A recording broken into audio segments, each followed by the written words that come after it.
بسم الله الرحمن الرحيم. الحمد لله رب العالمين، صلى الله وسلم على سيدنا محمد وعلى آله وصحبه أجمعين. اللهم وفقنا لما تحب وترضاه.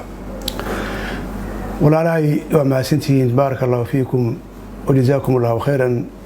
فيديوغي هور runtii si fiican baad iyo daawateen, si fiican waad u qaybiseen. ilaa khayranaysi runtii waan ma handaqaya meel kasta joogtiin ma waxaan ahay dad jecel oo isku xidhan. maanta duhurkii markaan ka soo baxay salaadii duhur xaafadana mid waxaan ugu yimid laba askari oo laakiin dhar siviila caadi sita. waxay u yiraahdeen Cabdilaahi Cabdi baa ku baahan gaarigaaga iska soo kaxayso man raaci kartaa. Cabdilaahi Cabdi markaa waa agaasimaha ciidanka biliiska marka laga hadlo Djibouti. waxaan ku leeyahay wasaalan gaarigoogii wateen oo waan raacay xafiiskii. waxaan ugu tagay agaasime Cabdilaahi Cabdi. waxaan rabaa walaalahay Cabdilaahi Cabdi wixii aan isnidhi inaan wax ilaawo waa suuragal. marka waxaan ka jecelahay inaan wax ilaawo inaan wax ku beeriyo. haddaan wax ku beeriyo waxay noqonay been iyo ribo, laakiin haddaan wax xilmaamo dhib maaha. marka inaan wax xilmaamaan jecelahay, laakiin aan wax ku beeriyo ilaahay hortii wixii aan isnidhi aniga iyo agaasimaha ciidanka biliiska inaan wax ku beeriyo ma jeceliyo. alla ka cabsi waa loo baahan yahay. wuxuu igu yidhi agaasimahaasi videogaagii waan dhegaystay, dadka waxaad ugu baaqday reer Djibouti kacdoon in la soo baxo oo la mudaharado ayaad ugu baaqday. wadankana waxaa jira qaanuun mudaharad waxaa loo maraa dariiq qaanuun baa jira. wasaaradda arrimaha gudaha la weydiistaa. marka sidii dastuurku sheegay wadanka dastuurku kaliya inaad mudaharaad aad dhigto codsigii ayaa laga rabaa. mar haddaad dhigto khalaas mudaharaad waxaad u leedahay xeer baad u leedahay. marka qaanuunka wadanka dee si fiican uma wada sheegin, laakiin wuxuu igu yidhi qaanuunka wadanku mudaharaadka dariiq la soo maraa jira. marka dadkii kacdoon baad ugu yeedhay. de waxaasina wax sax maaha, qalalaasa looma baahnaa, nabadgelya loo baahan yahay. marka wuxuu yidhi taa waan kugu haysanaa. laba wuxuu yidhi telefoonka adiga khadar, marka waa khadar Cabdi Ibraahim walaalkay waad wada garanaysiin. telefoonka markaad ku wada hadlaysiin mudaharaad baa dadka ugu yeedhin buu yidhi. labada arrimood ayuu igu yidhi agaasimuhu inaan wax ka tegayo waa suuragal. wuxuu igu yidhi may tiri baa taala, waa ereyga isticmaalay. waxaan kugu yeedhay may tiri baa taala, marka walaalkay waan kuu digaya inteena wax imanin ayaan kuu digayaa may tiri baa taala. okay waxaan ku yidhi ma hadli karaa? wuxuu igu yidhi haa. waxaan ku yidhi kow aniga ciyaala suuq meehi baan ku yidhi. qof wuxuu qabanaya la dhuunta meehi, bog baan leehay. boggaasi waa magacayga. wixii aan fikir aan qabo waxaan ku yidhi boggaygaasaan ku baahiyaay oon ku faafiyaa. marka aniga khadar telefoon dhalinyaro si qarsoodiya ugu yeedha mudaharaad waxaan ku yidhi gama suuroobino ciyaala suuq meehi. laba waxaan ku yidhi wixii aan adhiyan duuba waan garanaya. waxaan ku yidhi reer Djibouti ilaa hadda waa la hayaa midhadiidnimo gaargaaraa la hayaa oo dad wax diiday waa la hayaa, laakiin inagoo isku duuban wax diidna baan ku yidhi anigu mudaharaad dadka uguma yeedhin baan ku yidhi. waxaan ku yidhi ugu dambeyn Cabdilaahi Cabdiyo waa agaasimihii maxaan ku leedahay booliska. waxaa tiri wadanka qaanuun baa jira. waxaan ku yidhi qaanuun ma jiro. hadduu qaanuun jiro waxaan ku yidhi fuaad ma xidhnaadeen banaanku joogi lahaa. waxaan ku yidhi hadduu qaanuun jiro 2013 daadu ma xidhnaane banaankan joogi lahaa. marka wadanka waxaan ku yidhi qaanuun ma jiro.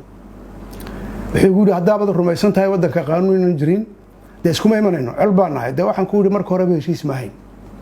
marka horeba waan ku kala duwaynay arrinkaase heshiis ma ahayn. walaalkay anigu waan kuu digay buu yidhi waa ka hadha wixii ka dhaca anigu kuma jiro waa dhantahay baan ku yidhi. anaa wixii aan dhaanaa ka mas-uula. dumarka iyo ciyaalka ha igu dhuumanina banaanka igu soo baxa buu yidhi. waxaan ku yidhi banaanka waaban joogaa diyaar baan ahay, waxaa doonta samee way noo taalaa. iigu yidhi waxaan ku yidhi way noo taalaa. aniga iyo agaasimaha ciidanka biliiska intaasaan soo kala gaadhay. hadda dharkaan sitoo dhidid baa ka muuqda, waa dharkii aan kaga imid xafiiskiisii saacad ka hor ayaan ka imid. intaasi waa continuigii ama waa madmuunkii wixii hadalna dhex maray aniga iyo agaasimaha biliiska qaranka ee Djibouti. waxaan jeclaa bas walaalahay inaan laba qoliyo la hadlo, hadalaan ku gabagabeeyey. horta waxaan la hadlayaa walaalahay aan walaalanahay hooya baan wada dhaleen. hadalka waana qarin kari waaye oo dee adduunka maanta wadankan dadka waxa lagu cadaabay waa warkan la qarinayo. waayada qaar waan qarin lahaa, laakiin maanta go'aan baan ku gaadhay inaan qarinin oo sheego. marka hadalka aan sheegay waxaan ka baqayaa walaalahay oo hablo u badan oo ila dhashay inuu dhibo marka walaalahay baan la hadlayaa waxaan idinku leeyahay qofku adduunka go'aan buu leeyahay dadka qaar baa iska khamriga iska cabo waa go'aan dadka qaar baa suuqan ku jira waa go'aan adduunka shaka fees son shwa marka walaalahay intaas oo goor waan wada fadhiisanay waxaan idinku yiri waa go'aan hooyaday oo nool anoo xiran bay dhimatay Allah u naxariisto ayaa hooyo dhageysan maysidee ma qalbeygu oran jirto waxaan ku oran jiray hooyo waan ku dhageysan laakiin ku maqli maayo hooyaday hadalladii isku kaay dambeeyay hadalladaas ahayd intii dambe de wax garadkii baaba ka tago anoo jeelka ku jira ayay go'day inaan xiranayo in kala hooyadii warka mahayn marka waxaan ku leeyahay walaalahay dii hooyaba waan ka diiday hooyaday macaanba waan ka diiday marka hadda videoga markay maqlaan walaalahay ila soo hadla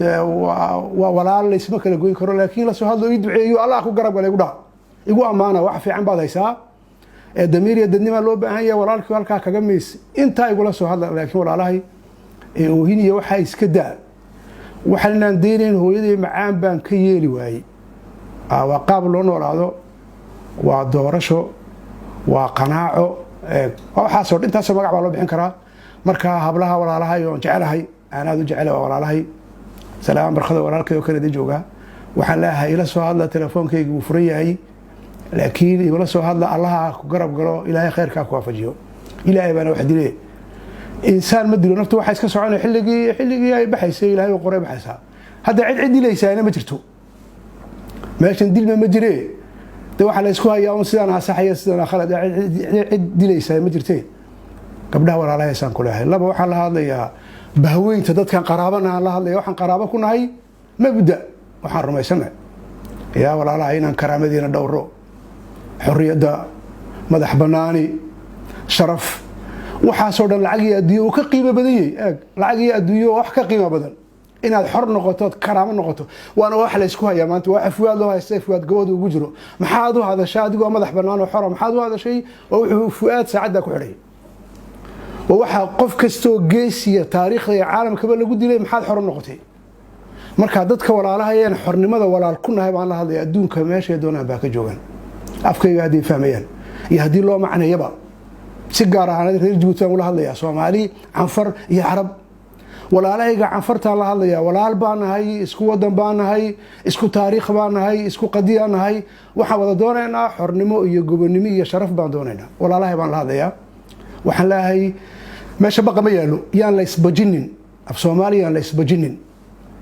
nimankan dadka waxay u gumaystaan qofka lagu hala qabanaya ama hooyo qofkii lagu qabanaysa ama aabba lagu qabanaya ama ooridiis baa lagu qabanaysa ama oorida ninkeedii baa lagu qabanaya ama asxaabtii mabriska lagu qabanaya miidadan iyo gumaysiga dadka waxa u jilciyay qofkii lagu hala qabanaya yaan lagu isqaban lagu isqaban walaalahay la dhashay saasan ku lahay walaalahayga aan xornimadii iyo gobonimada wadaagnana en كجرنو la marche vers la liberté la grande marche vers la liberté المشي إلى الحرية سعد كجدي أنا كجرنو حرنمدا ولا لها نكو ولا لناي يان لسبجنين يان لسكعب سنين هلا يلا سو هذا تلفون كي يقفري هاي لكن هلا يلا سو هذا إلهي خير هيدي سيو الله هيدي نقرب جو هلا يسكولا سو هذا إلا يسبجيو يان يسكولا سو هذا وقدام بين وحنا هذا الكي واحد كنا ما يشتري لا بعرمود فؤاد السيدة يو ما جوية يؤوت يجباد يمعني جوان نقانا واحد كده قلتي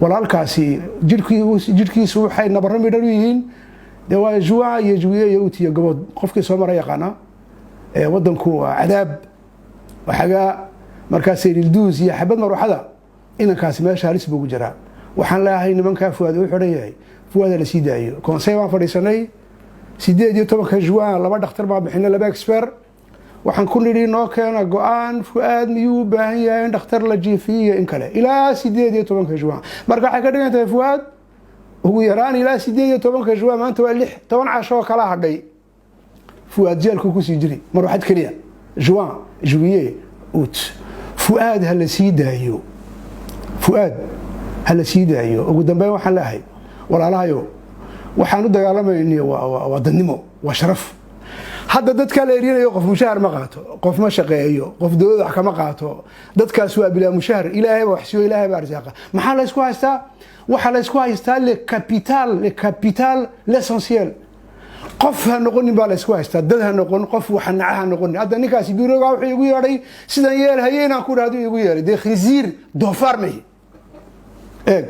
waxa la isku haystaa doofaar iyo khinziir noqo iyo doofaar iyo khinziir ma noqonayo ayaa la isku haystaa waxaan la hadlayaa walaalahayga fiidiyogaasi uu gaadhayo waa inaan go'aan ku gaadhno inaanan doofaar iyo khinziir noqone waa inaan go'aan ku gaadhno inaan noqono bashar ilaahay u abuuray walaqad karramna bani aadam jazaakum allahu khayran baarak allahu fiikum asalaamu calaykum waraxmat ullah